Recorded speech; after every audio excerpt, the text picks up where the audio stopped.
K ബാബുവിനെതിരെ ബാർക്കോഴ കേസിൽ vigilance ഒരു അന്വേഷണവും നടത്തിയിട്ടില്ലെന്ന വിവരാവകാശ രേഖ.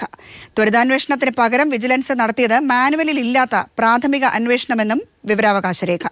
ബാബുവിനെ രക്ഷിക്കാൻ സർക്കാർ തലത്തിൽ അരങ്ങേറിയ കള്ളക്കളി പുറത്ത്. രേഖകൾ പീപ്പിൾ പുറത്തുവിട്ടു. കെ ബാബുവിനെതിരെ അന്വേഷണം നടന്നിട്ടില്ലെന്നാണ് വിജിലൻസ് ഡയറക്ടറേറ്റിൽ നിന്നും ലഭിച്ച വിവരാവകാശ രേഖ വ്യക്തമാക്കുന്നത്. കെ ബാബുവിനെതിരെ വിജിലൻസിന്റെ എറണാകുളം യൂണിറ്റ് നടത്തിയത് പ്രാഥമിക അന്വേഷണമാണ്. വിജിലൻസ് മാനുവലിൽ ഇങ്ങനെ ഒരു അന്വേഷണ രീതി ഉണ്ടോ എന്ന ചോദ്യത്തിന് ഇല്ല എന്നാണ് വിജിലൻസ് നൽകുന്ന മറുപടി.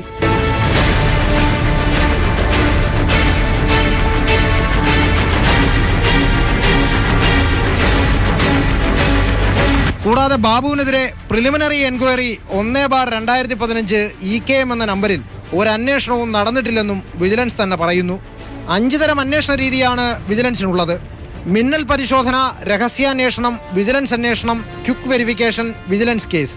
ഈ പറയുന്നതിൽ ഏതെങ്കിലും ഒരു അന്വേഷണം മാത്രം നടത്താൻ അധികാരമുള്ള വിജിലൻസ് ബാബുവിൻ്റെ പേരിൽ നടത്തിയത് നിയമപ്രകാരമുള്ള അന്വേഷണമല്ലെന്ന് വ്യക്തമായിരിക്കുന്നു. മന്ത്രി KM മാണിക്കെതിരെ ക്വിക്ക് വെരിഫിക്കേഷൻ നടത്തിയ വിജിലൻസ് ചട്ടങ്ങളിൽ എവിടെയും പറയാത്ത അന്വേഷണം അവലംബിച്ചതിൽ ദുരൂഹതയുണ്ടെന്ന് നിയമവിദഗ്ധരും പറയുന്നു. പിന്നെ സ്വാഭാവികമായിട്ട് പ്രിലിമിനറി എൻക്വയറി മാനുവലിലും റെക്കഗ്നൈസ് ചെയ്യുന്നില്ല, സുപ്രീം കോടതി റെക്കഗ്നൈസ് ചെയ്യുന്നില്ല. ഇത് വളരെ സ്പഷ്ടമായ ഒരു കാര്യമാണ്. മന്ത്രി ബാബു അല്ലെങ്കിൽ മറ്റേത് മന്ത്രി ആയിക്കോട്ടെ അല്ലെങ്കിൽ ഏത് അധികാര സ്ഥാനങ്ങളിലിരിക്കുന്ന ആളായിക്കോട്ടെ, ആരോപണം വരുന്നോ ക്രിമിനൽ നടപടിക്രമം അനുസരിച്ചിട്ടുള്ള അന്വേഷണം നടക്കുക എന്നുള്ളത് ഈ രാജ്യത്തെ നിയമവ്യവസ്ഥയുടെ പ്രാഥമികമായ ലക്ഷ്യമാണ്. 1997 സിറാജുദ്ദീൻ കേസിനെ തുടർന്ന് സുപ്രീം കോടതി നിർത്തലാക്കിയതും വിജിലൻസ് ഉപേക്ഷിച്ചതുമായ അന്വേഷണ രീതി ഈ കേസിൽ പ്രയോഗിക്കുക വഴി വിജിലൻസ് രക്ഷിക്കാൻ ശ്രമിച്ചത് ബാബുവിനെ തന്നെയാണ്. കോടതിയിൽ ഒരിക്കലും നിലനിൽക്കാത്ത ഈ റിപ്പോർട്ട് തയ്യാറാക്കിയത് മന്ത്രി ബാബുവിനെ രക്ഷിക്കാനാണെന്നത് പകൽ പോലെ വ്യക്തമാണ്. S Jeevankumar, Thiruvananthapuram. People exclusive. Biju രമേശിന്റെ രഹസ്യമൊഴിയിൽ തനിക്കെതിരെ പരാമർശമില്ല എന്ന ബാബുവിന്റെ വാദം പൊളിയുന്നു. ബാബുവിന് പലതവണയായി പണം നൽകിയിട്ടുണ്ടെന്ന മജിസ്ട്രേറ്റിന് നൽകിയ രഹസ്യമൊഴിയിൽ ബിജു രമേശ്. രഹസ്യമൊഴിയുടെ പകർപ്പ് പീപ്പിൾ പുറത്തുവിട്ടു. KM മാണിയുടെ രാജിക്ക് ശേഷം ബാർക്കോഴ ആരോപണത്തിന്റെ കുന്തമുന തനിക്കെതിരെ തിരിഞ്ഞപ്പോൾ കഴിഞ്ഞ ദിവസം മന്ത്രി കെ ബാബുവിന്റെ പ്രതികരണം ഇങ്ങനെയായിരുന്നു. 164 സ്റ്റേറ്റ്മെന്റിലും പറഞ്ഞില്ലല്ലോ, ഒരു ഭീഷണി ഉണ്ടായിരുന്നില്ലല്ലോ. ഞാൻ അന്നും ഇതേ ഭാഷയിൽ പറഞ്ഞിട്ടുണ്ട്. 164 സ്റ്റേറ്റ്മെന്റിൽ എന്നെ കുറിച്ച് പറയാൻ ചെന്നാൽ ആ കാര്യം പറഞ്ഞ് 164 സ്റ്റേറ്റ്മെന്റിലും എന്നെക്കുറിച്ചൊന്നും പറഞ്ഞിട്ടില്ല എന്ന് പറഞ്ഞ് ഞാൻ പത്രസമ്മേളനം നടത്തിയതിന് ശേഷമാണ് കേസിനൊരു ബലം ഉണ്ടാക്കാൻ വേണ്ടി 50 ലക്ഷം രൂപ കൊണ്ടു തന്നു എന്ന് പറഞ്ഞത്. എന്നാൽ ബാബുവിന്റെ ഈ അവകാശവാദം പച്ചക്കള്ളമാണെന്ന് മാണിക്കെതിരെ ബിജു രമേശ് മജിസ്ട്രേറ്റിന് മുന്നിൽ നൽകിയ 164 പ്രകാരമുള്ള മൊഴി തെളിയിക്കുന്നു. 2015 മാർച്ച് 30 നൽകിയ മൊഴിയിൽ ഈ സർക്കാർ അധികാരത്തിൽ വന്ന ശേഷം ഓരോ വർഷവും ബാർ ലൈസൻസ് പുതുക്കുന്നതുമായി ബന്ധപ്പെട്ട് കോടിക്കണക്കിന് രൂപയാണ് ബാർ അസോസിയേഷൻ പിരിച്ച് മന്ത്രി കെ ബാബുവിനും അദ്ദേഹം പറയുന്ന സ്ഥലങ്ങളിലും അസോസിയേഷൻ ഭാരവാഹികൾ എത്തിച്ചു കൊടുത്തിട്ടുള്ളതെന്ന് ബിജു രമേശ് വ്യക്തമായി തന്നെ പറയുന്നു. 2012-13 വർഷത്തെ എക്സൈസ് വകുപ്പിന്റെ പ്രീ ബജറ്റ് മീറ്റിംഗിൽ ബാർ ലൈസൻസ് ഫീസ് 22 ലക്ഷത്തിൽ നിന്നും 30 ലക്ഷം രൂപയാക്കി ഉയർത്താനാണ് സർക്കാരിന്റെ തീരുമാനമെന്ന് മന്ത്രി കെ ബാബു പറഞ്ഞു. ബാറുകളുടെ പ്രവർത്തന സമയം കുറച്ച സാഹചര്യത്തിൽ ലൈസൻസ് ഫീ ആനുപാതികമായി കുറയ്ക്കണമെന്ന് അസോസിയേഷൻ പ്രസിഡന്റ് രാജ്കുമാർ ആവശ്യപ്പെട്ടു. 1 രൂപ പോലും കുറയ്ക്കില്ലെന്ന് മന്ത്രി പറഞ്ഞു. യോഗം പിരിഞ്ഞ ശേഷം ലൈസൻസ് ഫീ 30 ലക്ഷം രൂപയാക്കണമെന്ന ആവശ്യത്തിൽ ഉദ്യോഗസ്ഥർ ഉറച്ചു നിൽക്കുകയാണെന്ന് മന്ത്രി അറിയിച്ചു. തുടർന്നുള്ള ചർച്ചയിൽ മന്ത്രി 10 കോടി രൂപ ആവശ്യപ്പെടുകയും ലൈസൻസ് ഫീ 25 ലക്ഷം രൂപയാക്കി തരാമെന്ന് പറയുകയും കൃഷ്ണദാസ് അത് 23 ലക്ഷം രൂപയാക്കണമെന്ന് മന്ത്രിയോട് ആവശ്യപ്പെടുകയും അതിന്റെ അടിസ്ഥാനത്തിൽ 23 ലക്ഷം രൂപയാക്കി നിജപ്പെടുത്തുകയും ചെയ്തതായും 164 സ്റ്റേറ്റ്മെന്റിൽ ബിജു രമേശ് പറയുന്നു. കൂടാതെ ബാർ ലൈസൻസുകൾക്ക് 25 ലക്ഷം രൂപ വീതവും ബിയർ ആൻഡ് വൈൻ പാർലറുകൾക്ക് 15 ലക്ഷം രൂപ വീതവും എലഗന്റ് ഹോട്ടൽ ഉടമ ബിനോയിയെ ഏജന്റാക്കി വെച്ച് മന്ത്രി കെ ബാബു വാങ്ങിച്ചതായും 164-ൽ ബിജു രമേശ് വ്യക്തമാക്കുന്നുണ്ട്. ഇങ്ങനെ മന്ത്രി കെ ബാബു കോഴ വാങ്ങിയതിന്റെ വിവരങ്ങൾ വ്യക്തമായി ബിജു രമേശ് 164-ൽ വിശദീകരിച്ചിട്ടുള്ളപ്പോഴാണ് പൊള്ളയായ വാദവുമായി മന്ത്രി കെ ബാബു മാധ്യമങ്ങൾക്ക് മുന്നിലെത്തിയത്. Jithin Chandran, Thiruvananthapuram. Bar licence fees കൂട്ടാതിരിക്കാൻ എക്സൈസ് മന്ത്രി കെ ബാബുവിന് 10 കോടി രൂപ കോഴ നൽകിയതായി bar hotel association working president Biju Ramesh. ആദ്യ ഗഡുവായ 50 ലക്ഷം രൂപ താൻ നേരിട്ട് മന്ത്രിയുടെ നിർദ്ദേശപ്രകാരം സെക്രട്ടേറിയറ്റിലെ ഓഫീസിലെത്തി പ്രൈവറ്റ് സെക്രട്ടറി സുരേഷ് പയ്യെ ഏൽപ്പിച്ചുവെന്നും ബിജു രമേശ് പറഞ്ഞു. ബിജു രമേശ് വിജിലൻസിന് നൽകിയ മൊഴിയിലാണ് ഇത് വ്യക്തമാക്കിയിരിക്കുന്നത്. മൊഴി പകർപ്പ് പീപ്പിൾ TV പുറത്തുവിട്ടു. 2013 ഫെബ്രുവരിയിൽ ചേർന്ന എക്സൈസ് പ്രീ ബജറ്റ് ഡിസ്കഷനിലാണ് മന്ത്രി കെ ബാബു 10 കോടി രൂപ ആവശ്യപ്പെട്ടത്. 22 ലക്ഷമായിരുന്ന ബാർ ലൈസൻസ് ഫീസ് 30 ലക്ഷമാക്കി ഉയർത്താൻ തീരുമാനിച്ചുവെന്നും അത് കുറയ്ക്കണമെങ്കിൽ 10 കോടി രൂപ നൽകണമെന്നുമായിരുന്നു ആവശ്യം.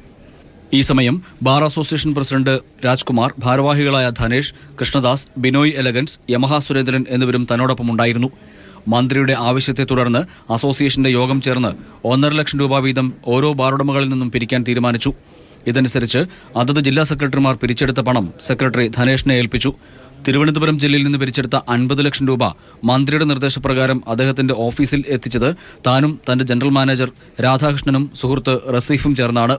ഈ സമയം മന്ത്രിയുടെ ഓഫീസിൽ അസോസിയേഷൻ പ്രസിഡന്റ് രാജ്കുമാർ ഉണ്ണിയും ധനേഷും കൃഷ്ണദാസും ഉണ്ടായിരുന്നു. പണം മന്ത്രിയുടെ സെക്രട്ടറി സുരേഷ് പയ്യെയാണ് ഏൽപ്പിച്ചത്. ബാക്കി തുക രാജ്കുമാറും കൃഷ്ണദാസും കൂടിയാണ് മന്ത്രി പറഞ്ഞ പ്രകാരം പല സ്ഥലങ്ങളിൽ എത്തിച്ചു നൽകിയത്. ധനമന്ത്രി കെ എം മാണിക്ക് പിന്നാലെ എക്സൈസ് മന്ത്രിക്കും കുരുക്ക് മുറുകുന്നു എന്നാണ് കാര്യങ്ങൾ വ്യക്തമാക്കുന്നത്. കെ ബാബുവിനെതിരെ അന്വേഷണം ആവശ്യപ്പെട്ട് ബിജു രമേശ് ഹൈക്കോടതിയെ സമീപിക്കാൻ ഒരുങ്ങുകയാണ്. KG ദിനകർ, തിരുവനന്തപുരം. കെ ബാബുവിനെതിരായ പ്രാഥമിക അന്വേഷണ റിപ്പോർട്ടിന്റെ പകർപ്പും പീപ്പിളിന്. ബാബുവിനെ പൂർണ്ണമായും വെള്ളപൂശുന്നതാണ് വിജിലൻസ് റിപ്പോർട്ട്. ബാബു പണം വാങ്ങുന്നത് കണ്ടുവെന്ന് പറയുന്ന ദൃക്സാക്ഷി മൊഴികളിൽ വൈരുദ്ധ്യമുണ്ടെന്ന റിപ്പോർട്ടിൽ പറയുന്നു. എന്നാൽ മന്ത്രിമാർക്ക് കൊടുക്കാനായി പണപ്പിരിവ് നടത്തിയെന്ന ബാറുടമ പറഞ്ഞതിനെ അവഗണിക്കുകയും ചെയ്തു. സുകേശന്റെ കൈവശമായതിനാൽ നിർണായകമായ ശബ്ദരേഖ പരിശോധിക്കാനായില്ലെന്നും റിപ്പോർട്ടിൽ പറയുന്നുണ്ട്. കെ ബാബുവിനെ പൂർണ്ണമായും വെള്ളപൂശുന്ന റിപ്പോർട്ടാണ് വിജിലൻസ് DYSP MN രമേശ് തയ്യാറാക്കിയത്. കെ ബാബുവിന് ബിജു രമേശ് പണം കൈമാറുന്ന സമയത്ത് മുറിയിലുള്ളതായി പറയപ്പെടുന്ന മാനേജർ രാധാകൃഷ്ണന്റെയും മുഹമ്മദ് റസീഫിന്റെയും മൊഴികളിൽ വൈരുദ്ധ്യമുണ്ട്. അതിനാൽ അവരുടെ മൊഴികൾ വിശ്വാസത്തിലെടുക്കാനാവില്ല. ബിജു രമേശിൽ നിന്നും പണം വാങ്ങിയെന്ന് പറയുന്ന ബാബുവിന്റെ പ്രൈവറ്റ് സെക്രട്ടറി സുരേഷ് പയ്യുടെ ചിത്രം ചൂണ്ടിക്കാട്ടാൻ മുഖ്യസാക്ഷി റസീഫിനായില്ല. ബിജു രമേശ് രാഷ്ട്രീയ നേതാക്കളെ സമ്മർദ്ദത്തിലാക്കുകയാണെന്നും റിപ്പോർട്ടിൽ പരാമർശമുണ്ട്. ബാറുടമകളുടെ മീറ്റിംഗിന്റെ 77-ാം പേജിൽ രേഖപ്പെടുത്തിയിരിക്കുന്ന ബിജുവിന്റെ വാക്കുകൾ ഇതിനുള്ള തെളിവാണെന്നും റിപ്പോർട്ട് ചൂണ്ടിക്കാട്ടുന്നു. മന്ത്രിമാർക്ക് കൊടുക്കാനായി തൃശൂർ ജില്ലയിൽ നിന്ന് 10 ലക്ഷം രൂപ പിരിച്ചതായി സംഘടനയുടെ നേതാവ് CD ജോഷി മൊഴി നൽകിയത് അന്വേഷണ ഉദ്യോഗസ്ഥൻ മുഖവിലയ്ക്ക് എടുക്കുന്നില്ല. ബിജു രമേശ് തെളിവായി ഹാജരാക്കിയ CD-കൾ വിജിലൻസ് SP സുകേശന്റെ കൈവശമായതിനാൽ തനിക്ക് പരിശോധിക്കാൻ കഴിഞ്ഞിട്ടില്ലെന്ന ദുർബലവാദവും അന്വേഷണ ഉദ്യോഗസ്ഥൻ നിരത്തുന്നു. എന്നാൽ ടെലിഫോൺ റെക്കോർഡിങ്ങുകളിൽ ബിജുവും രാജ്കുമാർ ഉണ്ണിയും തമ്മിൽ നടത്തിയ സംഭാഷണ ശകലം അന്വേഷണ ഉദ്യോഗസ്ഥനായ MN രമേശ് റിപ്പോർട്ടിൽ ഉദ്ധരിക്കുകയും ചെയ്യുന്നു. കർണാടകത്തിലോ തമിഴ്നാട്ടിലോ തനിക്ക് ഭൂമിയില്ലെന്ന് ബാബു തന്നോട് മൊഴി പറഞ്ഞിട്ടുണ്ടെന്നും അന്വേഷണ ഉദ്യോഗസ്ഥൻ റിപ്പോർട്ടിൽ എഴുതിയിരിക്കുന്നു. കെ ബാബുവിനെതിരെ ഒരു ആരോപണത്തിന്റെ സാരാംശത്തിലേക്കും അന്വേഷണ ഉദ്യോഗസ്ഥൻ കടക്കുന്നില്ല. ബാബുവിനെതിരായ തെളിവുകൾ പരിശോധിക്കാതെയാണ് അന്വേഷണ ഉദ്യോഗസ്ഥൻ റിപ്പോർട്ട് തയ്യാറാക്കിയിരിക്കുന്നത്. S. ജീവൻകുമാർ, തിരുവനന്തപുരം. മന്ത്രിമാർക്ക് നൽകാൻ ബാറുടമകളിൽ നിന്ന് പണം പിരിച്ചിരുന്നുവെന്ന് ബാർ അസോസിയേഷൻ തൃശൂർ ജില്ലാ സെക്രട്ടറി CD ജോഷി വെളിപ്പെടുത്തി. 30 ലക്ഷം രൂപ പിരിച്ചുവെന്നും ഏതൊക്കെ മന്ത്രിമാർക്ക് പണം നൽകിയെന്ന് അറിയില്ലെന്നും ജോഷി പറഞ്ഞു. ഇക്കാര്യം സംസ്ഥാന ഭാരവാഹികൾക്ക് അറിയാമെന്നും അദ്ദേഹം കൂട്ടിച്ചേർത്തു. മാർച്ച് ഫസ്റ്റ് വീക്കിൽ എറണാകുളത്ത് വെച്ചിട്ടുള്ള സ്റ്റേറ്റ് കമ്മിറ്റി മീറ്റിങ്ങിൽ എത്രയും പെട്ടെന്ന് ഫണ്ട് എത്തിക്കുമെന്ന് പറഞ്ഞു. നമ്മൾ ബാർ ലൈസൻസ് പുതുക്കുന്നതിന് വേണ്ടിയിട്ട് സ്റ്റേറ്റ് കമ്മിറ്റിക്കാർ ഉടനെ നമ്മളിവിടെ വന്ന് ജില്ലാ മീറ്റിംഗ് വിളിച്ച് ഉടനെ 105 ബാറുകാരുടെ കയ്യിൽ നിന്ന് രൂപ പിരിച്ച് 2-3 ലക്ഷം രൂപ പിരിച്ച് സ്റ്റേറ്റ് കമ്മിറ്റിക്ക് രൂപ എത്തിച്ചു. ഫസ്റ്റ് 10 ലക്ഷം രൂപ എത്തിച്ചു, രണ്ടാമത് 20 ലക്ഷം രൂപ എത്തിച്ചു. അങ്ങനെ 30 ലക്ഷം രൂപ ടോട്ടല് സ്റ്റേറ്റ് കമ്മിറ്റിയെ ഏൽപ്പിക്കുകയും ചെയ്തു. ഇതൊക്കെ സ്റ്റേറ്റ് കമ്മിറ്റിയിലുള്ളവരാണ് ഇതൊക്കെ ചെയ്തിട്ടുള്ളത്. ജില്ലനെ ഒരാളും തൊടിപ്പിച്ചിട്ടില്ല. ഏതെല്ലാം മന്ത്രിമാർക്ക് കൊടുത്തു എന്ന് പറഞ്ഞിട്ടില്ല. മന്ത്രി കെ ബാബുവിനും കോൺഗ്രസിനുമെതിരെ പരോക്ഷ വിമർശനവുമായി വീണ്ടും KM മാണി. കഴിഞ്ഞ ദിവസം ബാബുവിനെതിരെ നടത്തിയ പരാമർശങ്ങളുടെ തുടർച്ചയെന്നോണമാണ് മാണി ഇന്നും ബാബുവിനെതിരായ ഒളിയമ്പുകളുമായി രംഗത്തെത്തിയത്. കഴിഞ്ഞ ദിവസം ദേശീയ മാധ്യമങ്ങൾക്ക് നൽകിയ അഭിമുഖത്തിലായിരുന്നു മന്ത്രി കെ ബാബുവിനെതിരെ KM മാണി ഒളിയമ്പ് ചെയ്തത്. ബാർ കോഴ കേസിൽ മന്ത്രി ബാബുവിനെതിരെയാണ് കൂടുതൽ തെളിവുകളുള്ളതെന്നും ബാബുവിന് പണം നേരിട്ട് നൽകിയെന്നാണ് ബിജു രമേശിന്റെ ആരോപണമെന്നുമായിരുന്നു മാണി പറഞ്ഞത്. തനിക്കെതിരായ ആരോപണത്തെ നിസ്സാരവൽക്കരിക്കാനും മാണി ശ്രമിച്ചു. തനിക്ക് നേരിട്ട് പണം നൽകിയെന്ന് ബിജു രമേശ് പറഞ്ഞിട്ടില്ലെന്നായിരുന്നു മാണിയുടെ ന്യായം. ബാർ കോഴ കേസിൽ തന്നെ കൊടുക്കാനുള്ള ഉമ്മൻചാണ്ടി അടക്കമുള്ള കോൺഗ്രസ് നേതാക്കളുടെ ശ്രമങ്ങളിൽ മാണിക്കുള്ള അതൃപ്തിയാണ് ബാബുവിനെതിരായ പരാമർശമെന്ന് സൂചനകളുണ്ടായിരുന്നു. അത് ശരിവെക്കും വിധമാണ് ഇന്ന് മാണിയുടെ മറുപടി വന്നിരിക്കുന്നത്. ബാബു തന്റെ നല്ല സുഹൃത്താണ്, ബാബുവിന് നന്മ മാത്രം വരട്ടെ എന്നാണ് തന്റെ ആഗ്രഹമെന്നായിരുന്നു മാണിയുടെ ഇന്നത്തെ പ്രതികരണം. ഫലത്തിൽ താൻ പുറത്തായതോടെ ഇനി അടുത്ത ഊഴം ബാബുവിൻ്റേതാണെന്ന് പറയാതെ പറഞ്ഞു വെക്കുകയാണ് മാണി. തന്റെ കഴുത്തിൽ വീണ അതേ കുരുക്ക് കോൺഗ്രസ് പാളയത്തിലേക്ക് തന്നെ തിരിച്ചു ചേരുന്നതിന്റെ സന്തോഷം കൂടി മാണിയുടെ പ്രസ്താവനയിൽ അടങ്ങിയിട്ടുണ്ടെന്ന് സാരം. പ്രശ്നത്തിൽ മാണിയോട് കാണിച്ചത് ഇരട്ടത്തപ്പാണെന്ന കേരള കോൺഗ്രസ് എം നേതാവ് KJ ദേവസ്യയുടെ അഭിപ്രായം കൂടി ചേർത്ത് വായിക്കുമ്പോൾ കാര്യം വ്യക്തം. ബാബുവിനെ കുറിച്ച് എന്ത് നിലപാട് സ്വീകരിക്കണമെന്ന് പറയേണ്ടത് ധാർമ്മികത പറഞ്ഞ് ഉറഞ്ഞു കൊള്ളുന്ന KPCCയുടെ 2ാം തരം നേതാക്കന്മാരാണ്. സുധീരനും എല്ലാവരും രംഗത്ത് വരട്ടെ. കാരണം ഈ ധാർമ്മികതയ്ക്ക് രണ്ട് രീതിയുണ്ട്. എല്ലാ കാര്യത്തിനും ഇവിടെ രണ്ട് രീതിയാണ്, രണ്ട് നീതിയാണ്, രണ്ട് വീക്ഷണമാണ്. അത് ശരിയല്ലല്ലോ. News desk. ബാർക്കോഴ കേസിൽ ഇരട്ട നീതിയെന്ന മാണിയുടെ ആക്ഷേപം അന്വേഷിക്കണമെന്ന മന്ത്രി പി ജെ ജോസഫ്. UDF ഇക്കാര്യം പരിശോധിക്കണമെന്നും ജോസഫ് ആവശ്യപ്പെട്ടു. അതേസമയം കോടതി വിധിക്കെതിരെ KM മാണി. തന്റെ അസാന്നിധ്യത്തിലെ കോടതി വിധിയിൽ ആധികാരികതയില്ലെന്ന് മാണി പറഞ്ഞു. ഈ ഉണ്ടായിരിക്കുന്ന പരാതിയെ സംബന്ധിച്ച് ഗവൺമെൻറ്റും UDF നേതൃത്വവും ആ കാര്യം വളരെ വസ്തുനിഷ്ഠമായി ഗൗരവമായി പരിശോധിക്കണം എന്നാണ് എനിക്ക് പറയാനുള്ളത്. എൻ്റെ ആബ്സെൻസിലും എന്നെ കേൾക്കാതെയും ഒരു നീതിപീഠത്തിൽ നിന്ന് എന്തെങ്കിലും കമൻസ് വന്നിട്ടുണ്ടെങ്കിൽ അതിന് വലിയ റെലവൻസ് ഇല്ല, വലിയ ഗൗരവമായിട്ട് എടുക്കേണ്ടതുമില്ല. ബാർക്കോഴയിൽ മന്ത്രി കെ ബാബുവിനെതിരെ കേസ് രജിസ്റ്റർ ചെയ്തിട്ടില്ലെങ്കിൽ നിയമ നടപടിയുമായി മുന്നോട്ട് പോകുമെന്ന് VS അച്യുതാനന്ദൻ. ബാബുവിനെതിരെ കേസ് രജിസ്റ്റർ ചെയ്ത് അന്വേഷണം നടത്തണമെന്ന് CPM സംസ്ഥാന സെക്രട്ടറി കോടിയേരി ബാലകൃഷ്ണനും പോളിറ്റ് ബ്യൂറോ അംഗം S രാമചന്ദ്രൻ പിള്ളയും ആവശ്യപ്പെട്ടു. ചാടിയതിനേക്കാൾ വലിയ സ്രാവ് അകത്ത് തന്നെയാണുള്ളത്.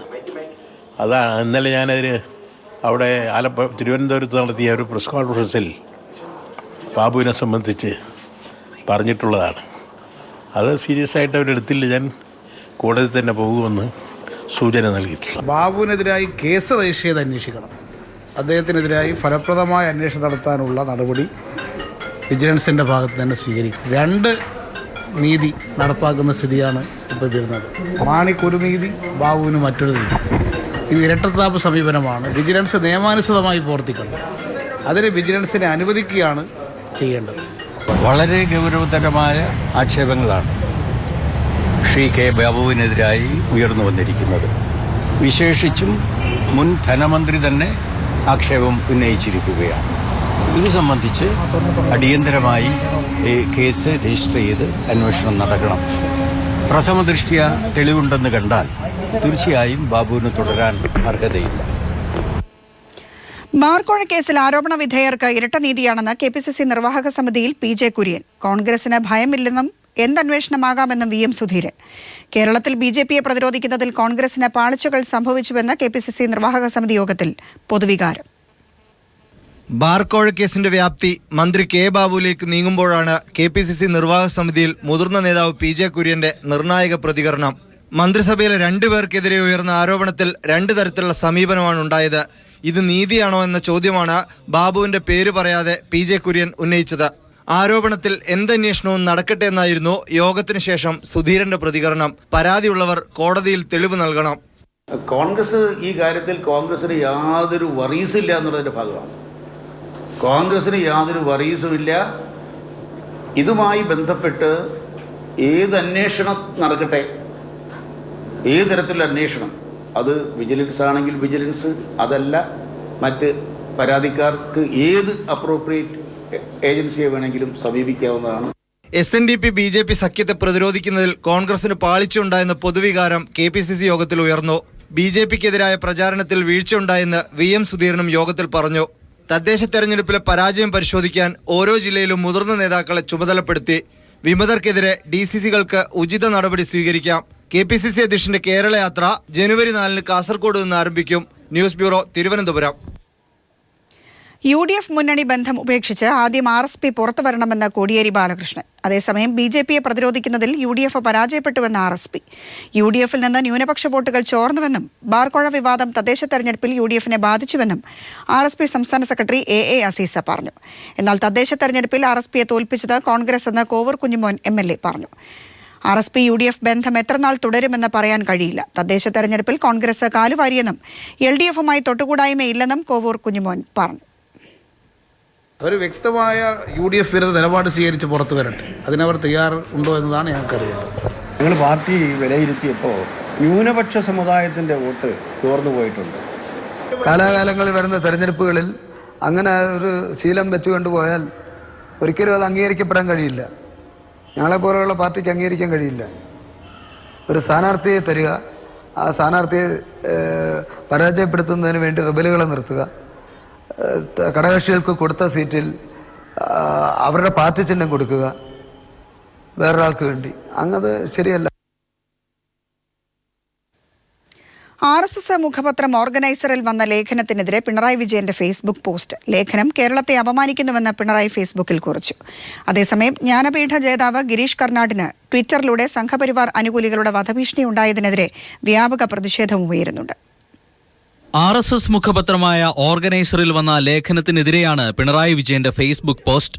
ലേഖനം കേരളത്തെ അപമാനിക്കുന്നു, കമ്മ്യൂണിസ്റ്റുകാരെക്കുറിച്ചും ന്യൂനപക്ഷങ്ങളെക്കുറിച്ചും കല്ലുവെച്ച നുണകൾ പ്രചരിപ്പിക്കുന്നുവെന്നും പിണറായി പറഞ്ഞു. മുംബൈ കേന്ദ്രീകരിച്ച് പ്രവർത്തിക്കുന്ന നിയമാധ്യാപകന്റേതെന്ന പേരിൽ പുറത്തുവന്ന ലേഖനം കേരളത്തിന്റെ ചരിത്രത്തെയും സംസ്കാരത്തെയും കേരളീയരുടെ ആത്മാഭിമാനത്തെയും വെല്ലുവിളിക്കുന്നതാണെന്നും പിണറായി ഫേസ്ബുക്കിൽ കുറിച്ചു. അതേസമയം എഴുത്തുകാരനും ജ്ഞാനപീഠ ജേതാവുമായ ഗിരീഷ് കർണാടിന് ട്വിറ്ററിലൂടെ വധഭീഷണിയുണ്ടായി.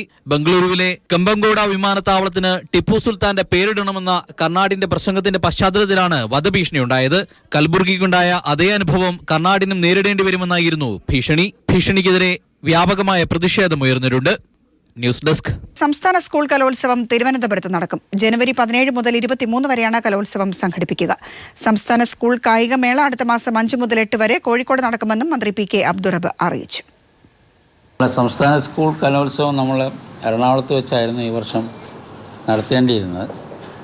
അത് മെട്രോയുടെ നിർമ്മാണ പ്രവർത്തനങ്ങൾ ഇനിയും പൂർത്തിയാകാത്തതുകൊണ്ട് അത് ഈ പ്രാവശ്യം തിരുവനന്തപുരത്ത് വെച്ച് നടത്താനാണ് തീരുമാനിച്ചിട്ടുള്ളത്.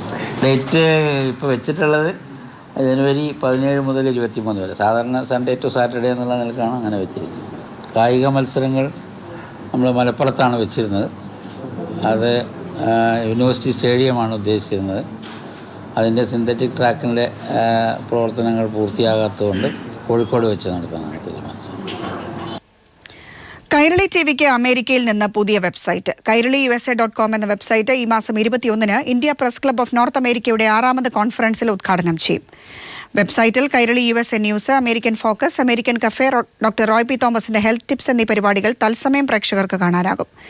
അമേരിക്കയിലെ കോഡിയോ ടെക്നോളജി INC ആണ് വെബ്സൈറ്റ് ഡിസൈൻ ചെയ്തത്.